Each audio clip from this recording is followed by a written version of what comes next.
সুন্দরবন এবং এর পার্শ্ববর্তী এলাকার মানুষের কাছে কেওড়া ফল ও কেওড়ার টক ডাল বেশ জনপ্রিয়।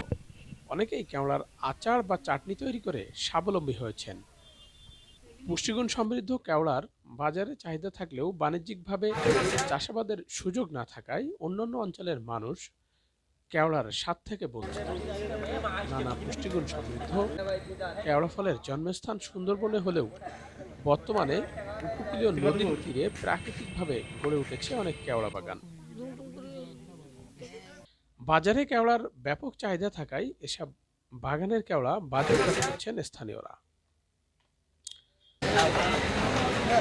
কেওড়ার আচার তৈরি করতে হলে প্রথমে মুখ ফেলানোর পর ধুয়ে সেদ্ধ করতে হয়।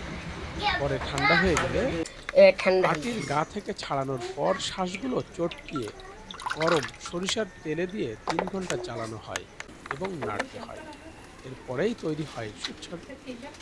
তৈরি হয় সুস্বাদু আচার।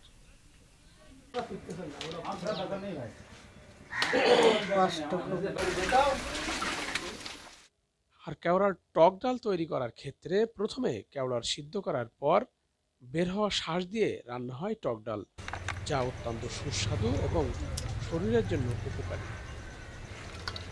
চিকিৎসকরা বলছেন কেওড়া ফল ভিটামিন সির অভাব পূরণ করার পাশাপাশি অ্যান্টিঅক্সিডেন্ট হিসেবে কাজ করে। খাবার হজমের ক্ষেত্রে কেওড়ার ভূমিকা রয়েছে। এক্ষেত্রে বাণিজ্যিকভাবে কেওড়ার চাষাবাদ বা সংরক্ষণ করার পরামর্শ চিকিৎসকদের। আর শ্বাসটা দেখেন খালি, এই কেওড়াগুলো খুব খেতে খুব সুস্বাদু কেওড়া।